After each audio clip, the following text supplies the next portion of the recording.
शैतान के 3 सोने के बाल। परियों की कहानी। बहुत पुराने समय की बात है।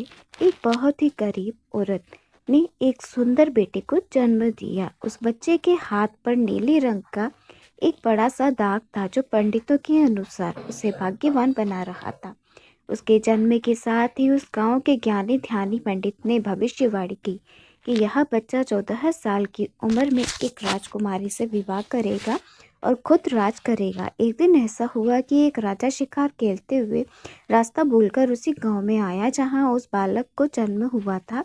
गांव वालों ने उस राजा को पहचान लिया क्योंकि उन लोगों ने कभी भी उसे देखा ही नहीं था।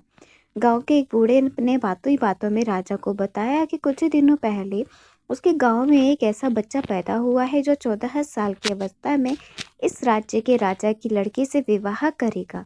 राजा को यह सुनकर बहुत ही गुस्सा आया क्योंकि कुछ दिन पहले उसके घर में एक बेटी का जन्म हुआ था।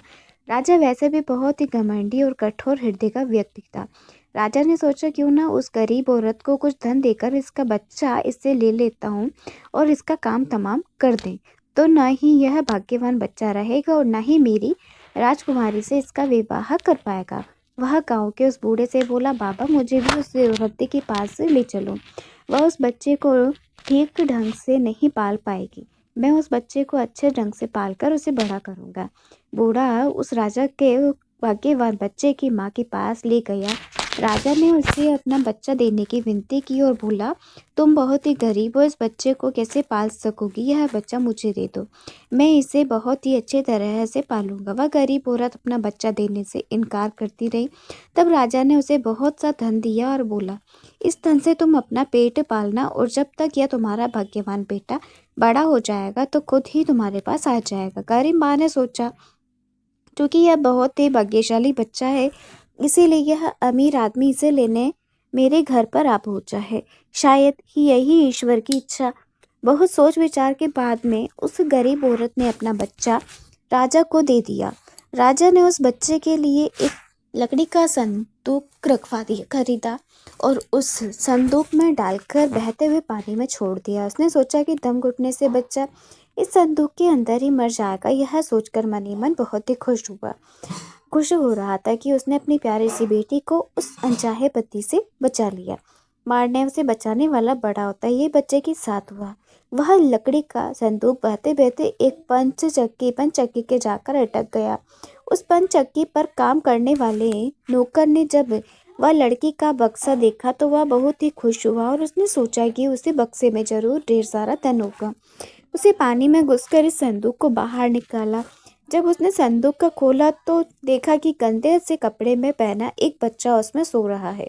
नौकर ने सोचा, यह बच्चा मेरे ही किस काम का, क्यों ना मैं इस बच्चे को वह पंचचक्की के मालिक के पास ही ले जाऊं, वह जरूर अपने पास रख लेगा क्योंकि उसका कोई भी बच्चा नहीं है। ऐसा सोचकर वह नौकर उस बच्चे को अपने मालिक के पास में ले गया। पंचक्की का मालिक उस बच्चे को देखकर बहुत ही खुश हुआ और उसने सोचा, शायद ईश्वर ने ही उसकी पत्नी से प्रार्थना सुन ली और इस बच्चे को उसके पास में भेज दिया। उन दोनों पति पत्नी ने बड़े ही प्यार और लगन से उस बच्चे को पालना शुरू किया। जैसे जैसे कह बच्चा बड़ा होता गया उसके चेहरे पर तेज आता गया। उसे कोई भी देखता ही रह जाता है। एक दिन एक घटना ऐसी घटी कि जिससे उसे बच्चे के जन्म के समय की भविष्यवाणी को सच सिद्ध कर दिया।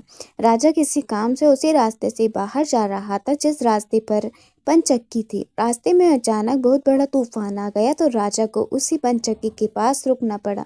राजा ने उसे सुंदर से युवक को दुकान पर बैठा देखा तो पंचक्की के मालिक से पूछा, क्या यह तुम्हारा बेटा है? यह तो बहुत ही सुंदर है। चक्की का मालिक बोला, यह मेरा बेटा ही है क्योंकि हमने इसे पाल पोस कर बड़ा किया। आज से करीब 14 साल पहले यह बच्चा हमें एक लकड़ी के संदूक में मिला था। राजा को पुरानी बातें एकदम ताजा हो गई। उसे चक्की के मालिक को बात सुनकर बहुत ही आश्चर्य हुआ कि वह बच्चा जिसे वह अब तक मरा हुआ समझ रहा था अभी तक जिंदा है और उसने उस लड़की को खत्म करने की तरकीब सोची। वह पंचक्की के मालिक से बोला, क्या आप इस लड़के को मेरे एक काम करने की आज्ञा दे सकते हैं? मैं रानी के पास से एक पत्र भिजवाना चाहता हूँ। यह पत्र बहुत ही जरूरी है। मैं इस काम के लिए इसे सोने के 2 सिक्के दूंगा। लड़के ने फौरन हाँ कर दी। और चक्की के मालिक भी उसे बेचने के लिए तैयार हो गया। राजा ने झट अपनी रानी को एक पत्र लिखा। उसने लिखा कि जैसे ही ये लड़का तुम्हारे पास यह पत्र लेकर पहुंचे तुम इसे मरवा देना और महल से दूर दफना ही भी देना। यह सुनकर, सब कुछ सुनकर मेरे वापस आने से पहले जाना हाथ हो जाना चाहिए। इतना लिखने के बाद उसे मोहर बंद वह पत्र उस लड़की को दे दिया। लड़का उस पत्र को लेकर राजमहल की ओर चल दिया। वह आज तक अपने घर से कहीं दूर तक नहीं गया था, अतः राजमहल का रास्ता नहीं ढूंढ सका और जंगल में ही भटकने लगा। शाम ढल चुकी थी, तभी अंधेरे में उसे दूर रोशनी आती दिखाई दी। वो दौड़कर उस रोशनी की तरफ गया तो देखा कि वहां पर एक छोटा सा कच्चा सा घर था और उस घर के कोई दरवाजा नहीं था। जब वह उसी घर में घुसा तो देखा कि एक बूढ़ी औरत आग जलाए है और बिल्कुल अकेली बैठी है। वह औरत उस लड़के को अपने सामने देखकर डर गई। उसने लड़के से पूछा कि बेटा तू कहाँ से आ रहा है और तुझे कहाँ जाना है? लड़के ने जवाब दिया, मैं पास के गांव की पंचक्की से आ रहा हूँ और रानी माँ को यह खत देने जा रहा हूँ, पर मैं इस जंगल में अपना रास्ता भूल गया। रास्ता ढूंढते ढूंढते शाम हो गई और अंधेरे में मुझे यही घर दिखाई दिया, इसीलिए मैं रात गुजारने के लिए यहाँ आ गया। उस बूढ़ी औरत ने उस लड़के पर बहुत ही दया आई, क्योंकि वह डाकुओं से ठहरने की जगह थी और वह बूढ़ी औरत उन डाकुओं की नौकरानी थी। उसे डर था कि कहीं अगर डाकुओं ने उसे देख लिया उसे मार डालेंगे। लड़का यह देखकर जानकर पहले तो कुछ डर लगा और फिर वह डाकुओं के घर में घुस गया। पर अंधेरे में कहीं और जाना भी आसान काम नहीं था। दिन भर चलते रहने के कारण बहुत थक चुका था, सो उसे बहुत जोर के नींद आ रही थी। वह उस बुढ़िया के कहने पर घर के एक कोने में चुपचाप जमीन पर सो गया। आधी रात के बाद जब डाकू उस घर में आया तो किसी और को अपने घर पे सोता देखकर अपनी नौकरानी पर बहुत ही गुस्सा करने लगे। बूढ़ी नौकरानी ने उन्हें सारी बात बता दी और वह चिट्ठी भी डाकू सरदार के हाथ पर रख दी। उस लड़के ने उसे दिखाई दी थी। राजा की मोहर देखकर डाकू उस चिट्ठी पर कुछ शक हुआ और सरदार ने बड़ी ही सावधानी से उस चिट्ठी को खोलकर पढ़ा तो सोते हुए उस लड़के को उसे बहुत तरस आया।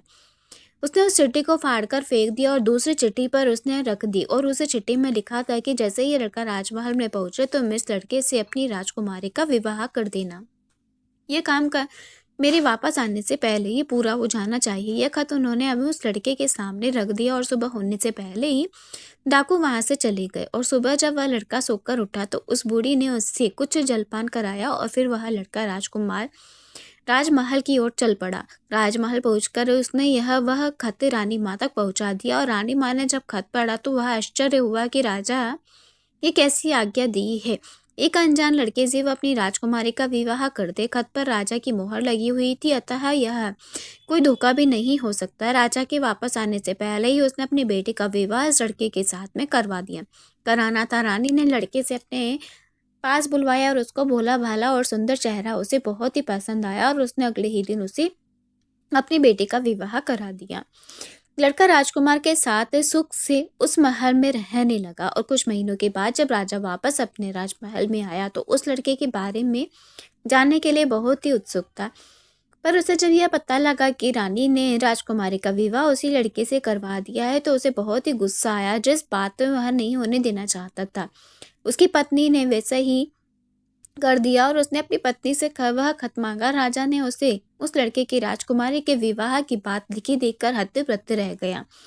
उसे लड़की पर शक हुआ, वह पढ़ा लिखा है और जरूर रास्ते में उसने खत बदल दिया होगा। उसने लड़के को अपने पास बुलवाया और उसे सच्चाई बताने की आज्ञा दी। लड़का बोला, हे राजन, मुझे कुछ नहीं पता इस खत में आपने क्या लिखा था, क्योंकि मैं तो इसे ऐसा ही लेकर आ गया।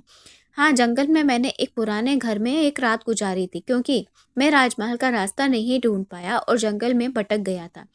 राजा को लड़के की बात पर विश्वास नहीं हुआ। वैसे भी राजा को उस लड़के से बहुत ही नफरत थी। वह नहीं चाहता था कि उसकी बेटी से शादी करने के बाद वह इस राज्य का राजा बने। वह लड़के से बोला कि मेरी गैर हाजिरी में रानी ने मेरी बेटी की शादी तुझ कंगाल से कर दी है, पर मैं इस शादी को तब तक अपनी सहमति नहीं दूंगा जब तक कि तू शैतान के 3 सोने के बाल नहीं लाकर देगा। जब तो ये 3 सोने के बाल मुझे देगा तभी सही मायने में उसका पति बन पाएगा। राजा ने ऐसी असंभव शर्त इसलिए रखी थी कि 3 सोने के बाल ढूंढते ढूंढते यही लड़का मर खप जाएगा। इसी प्रकार उसे इस लड़के से अपने आप को छुटकारा मिल जाएगा और अब लड़के के आगे राजा की आज्ञा का पालन करने के अलावा और कोई रास्ता नहीं था। क्योंकि अगर वह राजा की आज्ञा का उल्लंघन करेगा तो भी राजा उसे मरवा देगा। इससे अच्छा है कि बाहर जाकर ढूंढने पर शायद 3 सोने के बाल लाने में सफल हो जाए। वह अगले दिन मुंह अंधेरे में ही शैतान के सोने की बाल ढूंढने निकल पड़ा। चलते चलते वह एक शहर में पहुंचा। शहर की सीमा पर एक बड़ा सा गेट था जिस पर हथियारबंद सिपाही का पहरा दे रहे थे, और सिपाही ने उस लड़के से पूछा, यहाँ तुम्हारा क्या काम है? क्या तुम कुछ समझते हो, जानते हो? लड़का बोला, मैं सब कुछ समझता हूँ और जानता हूँ। सिपाही बोला, अगर तुम सब कुछ जानते हो तो हम पर भी एक मेहरबानी करो। हमें भी बताओ कि शहर की सीमा पर यह जो कुआं है, पहले से मीठा पानी निकलता था पर अभी इसमें पानी ही नहीं है। यह सूख गया है, क्यों? लड़का बोला, अभी तुम थोड़ा सब्र करो। जब मैं अपना काम खत्म करके वापस आऊंगा तो तुम्हें बताऊंगा। इतना कहकर वह गेट से निकलकर आगे गया। उसके बाद में वह दूसरे शहर में बड़े से गेट के पास में पहुंचा तो वहां पर भी हथियारबंद सिपाही पहरा दे रहे थे, और सिपाही ने भी उस लड़के से पहले वाले सिपाही जैसा ही सवाल किया तो लड़के ने भी उससे सही जवाब दिया। उसे भी वही जवाब दिया। सिपाही बोला, अगर तुम सब कुछ समझते हो, जानते हो तो कृपया करके मुझे इतना बताओ, इस शहर की सीमा पर सेब का पेड़ लगा है, उसमें पहले ही सोने के सेब लगते थे पर अब यही पूरी तरीके से सूख गया। अब इसमें पत्तियां भी नहीं लगती, ऐसा क्यों? लड़का बोला, थोड़ा इंतजार करो, अपना काम पूरा करके आने पर मैं इसका जवाब तुम्हें बताऊंगा। इतना कहकर वह आगे चल दिया। चलते चलते तीसरे शहर की सीमा पर पहुंचा तो वहां पर एक बड़ी सी नदी थी जिसमें एक छोटी सी नाव थी और एक नाविका उस पर बैठा था। नाविका ने उससे पूछा, तुम यहाँ क्यों आए हो और यहाँ के बारे में क्या सब समझते हो और जानते हो? लड़का बोला, मैं सब कुछ जानता हूँ। नाविक बोला, अगर तुम सब कुछ जानते हो तो कृपया करके मुझे बताओ, मेरे कि आने जाने के इस काम से मुझे छुटकारा कैसे मिलेगा? लड़का बोला, इस सवाल का जवाब मेरे वापस आने पर तुम्हें जरूर मिलेगा, पर पहले मुझे यह नदी पार करवाओ। नाविक ने उसे अपनी नाव पर बिठाकर दूसरे किनारे पर छोड़ दिया। जैसे ही वह नदी के दूसरे किनारे पर गया, उसे वहां नीचे की ओर जाने वाला कच्चा अंधेरा सा रास्ता दिखाई दिया। वह उसी रास्ते पर चल पड़ा। काफी नीचे पहुंचने पर उसे एक बूढ़ी औरत आंगन में बैठी हुई दिखाई पड़ी। जैसे ही उसने उस घर में प्रवेश किया तो उस बूढ़ी औरत ने उससे पूछा, अरे बच्चे, तू कौन है? यहाँ पर क्यों आया है? तुझे पता नहीं कि यहाँ शैतान रहता है? लड़का बोला, मैं ठीक जगह पर आ गया हूँ। अब तुम मेरी सहायता करो, मुझे शैतान के सिर के 3 सोने के बाल चाहिए, नहीं तो मुझे मेरी पत्नी वापस नहीं मिलेगी। बूढ़ी औरत बोली, बेटा, यह तो तेरी बहुत ही बड़ी मांग है, इससे पूरा करना इतना आसान नहीं है। जब राक्षस घर वापस आकर तुझे यहाँ देखेगा तो कच्चा ही चबा जाएगा, इसीलिए मुझे तेरी रक्षा करनी पड़ेगी। उस बूढ़ी औरत को लड़के पर तरस आ गया और उसने चींटी सा बनाकर उससे अपने स्कर्ट की चुन्नटों में छुपा लिया। लड़का बोला कि बूढ़ी माँ, मुझे आपसे 3 सवालों के जवाब भी पूछने हैं। पहला सवाल है, एक कुआं जिसमें से पहले शरबत की तरह मीठा पानी निकलता था, आजकल क्यों सूख गया? दूसरा सवाल है कि एक सेब का पेड़ जिस पर पहले सोने के सेब लगते थे, अब उस पर पत्ते भी नहीं लगते हैं, वह पेड़ क्यों सूख गया? तीसरा सवाल है कि एक नाविक को क्यों हमेशा इधर से उधर जाना पड़ता है, इससे छुटकारा क्यों नहीं मिलता? बूढ़ी दाई माँ बोली कि ये तीनों बड़े ही कठिन सवाल है, इन सवालों के जवाब भी हमें राक्षस से ही मिल सकते हैं। मैं तेरे लिए यह कोशिश भी जरूर करूंगी, पर अब तो चुपचाप छुप जा, नहीं तो जिंदा नहीं बच सकता। शाम को राक्षस घर पहुंचा और अंदर घुसते ही उसने शोर मचाना शुरू कर दिया, मुझे अपने घर में किसी मनुष्य की गंध आ रही है, आज जरूर कुछ गड़बड़ है। यहाँ कौन आदमी आया था? इतना कहकर उसने पूरे घर को झांक कर देखा पर उसे कोई भी मनुष्य नहीं मिला। उसकी दाई माँ उस पर गुस्सा करने लगी और बोली, अभी कुछ देर पहले तो मैंने पूरा घर साफ किया है, मुझे तो यहाँ कोई मनुष्य दिखाई नहीं दिया। लगता है तेरी नाक में ही मानस से गंध घुस गई। चुपचाप आराम से बैठ जा और भोजन कर। राक्षस को जब कोई मनुष्य नहीं मिला तो उसने अपनी धाई माँ की बात पर विश्वास करना पड़ा और वह चुपचाप खाना खाकर वहीं जमीन पर बिछी हुई बड़ी सी चटाई पर लेट गया। लेटते ही उसे नींद आ गई और उसकी दाई माँ भी आज उसके पास बिछी हुई दूसरी चटाई पर लेट गई, क्योंकि आज उसे राक्षस के बालों से उसके सोने के 3 बाल तोड़ने थे। जब राक्षस की नींद जोर जोर से खर्राटे लेने लगा तो दाई माँ ने उसके सिर से सोने का एक बाल उखाड़ लिया। राक्षस दर्द से कहरा उठा और ओ माँ, तो यह क्या कर रही है? मेरे बाल क्यों खींच रही है? ताई माँ बोली, बेटा मैं अभी भयंकर सपना देखकर तो डर के मारे तेरे बाल पकड़ लिए। राक्षस बोला, ऐसा कौन सा सपना था जिससे तू इतना डर गई? बूढ़ी धाई माँ बोली, मैंने सपने में देखा कि बाजार वाला कुआं जिसमें शरबत निकलता था अब वह सूखा पड़ा है। इसमें किसका कसूर है? राक्षस बोला, इससे सिवाय मेरे कोई नहीं जानता। उस कुएं के नीचे एक बड़ा सा पत्थर है और उसी पत्थर के नीचे एक बड़ा सा मेंढक रहता है। अगर उस मेंढक को मार दिया जाए तो उस कुएं के फिर से शरबत निकलना शुरू हो जाएगा। इतना कहकर राक्षस फिर जोर जोर से खर्राटे भरने लगा। धाई माँ को जब विश्वास हो गया कि राक्षस पूरी तरह से सो गया तो उसने उसके सिर से सोने का दूसरा बाल उखाड़ लिया। राक्षस फिर जोर से चीखा, ओ माँ, तू यह क्या कर रही है? धाई माँ बोली, बेटा बुरा मत मान, मैंने फिर से एक अजीब सा सपना देखा था, तभी डर के मारे तेरे बाल मेरे हाथ में आ गए। राक्षस ने पूछा, ऐसा क्या सपना देखा था जिसे तू इतना डर गई? बूढ़ी माँ बोली, मैंने सपने में देखा कि उस राज्य की सीमा पर जो सेब का पेड़ है जिस पर पहले सोने के सेब लगते थे अब वह सूख गया।